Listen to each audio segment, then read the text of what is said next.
মুখটা বন্ধ রাখবেন। খবরদার পানি যদি মুখ থেকে নিচে পড়ে তাহলে আপনার ছেলে মেয়ে কয়জন? দুই ছেলে দুই মেয়ে, চারটা মারা দেবে।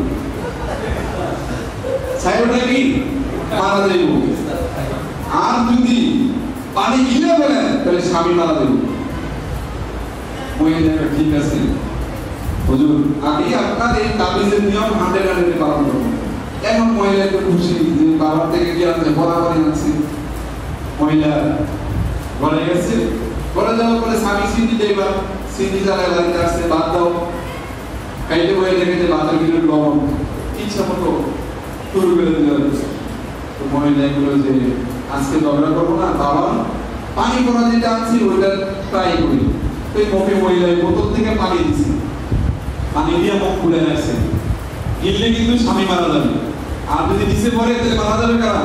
সন্তান। মহিলা তো খুব ভয়ে আতঙ্কে এই পানি মুখের ভিতরে চাপ দিয়ে রাখছে। আর জামাই আছি মতো তারা বলতেছে, খালি জামাইয়ের দিকে বড় বড় চুপ করে বলতেছে যে আজকে মোবাইল মধ্যে পানিটা পালাইলে মোহামেন্টি মারা দেবে, আর গিলে গেলে তুই মরবি, মেরে ধরে আজকে 12টা বাজে দিলাম। চুপচাপ রয়েছে অনেকক্ষণ। স্বামী চিন্তা করলো, কিরে আমার বউ এত ভালো হয়ে গেছে, আজকে এত রাগারাগি করলাম, একটা কথা বললাম না। আজকে স্বামী ভেঙে গেছে। এরপরের দিন যখন আবার আসছে, আবার ওই স্ত্রী কি করেছে, পানি মুখে দিছে।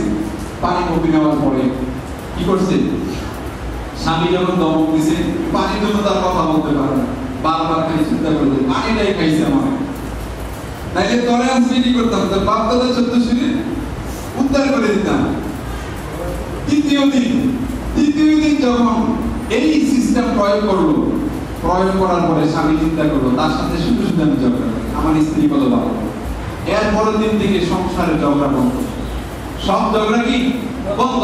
স্বামী আর স্ত্রীর মধ্যে এমন মিল মহব্বত, স্ত্রী এবার 5,000 টাকা হয়ে কবিরাজের কাছে গেছে যে বাবা এমন তাবিজ দিচ্ছেন, আমাদের সংসারে এখন এমন শান্তি, কেউ কারোর সাথে কোনো ঝগড়া নাই, এমন সুন্দর সম্পর্ক, সুসম্পর্ক।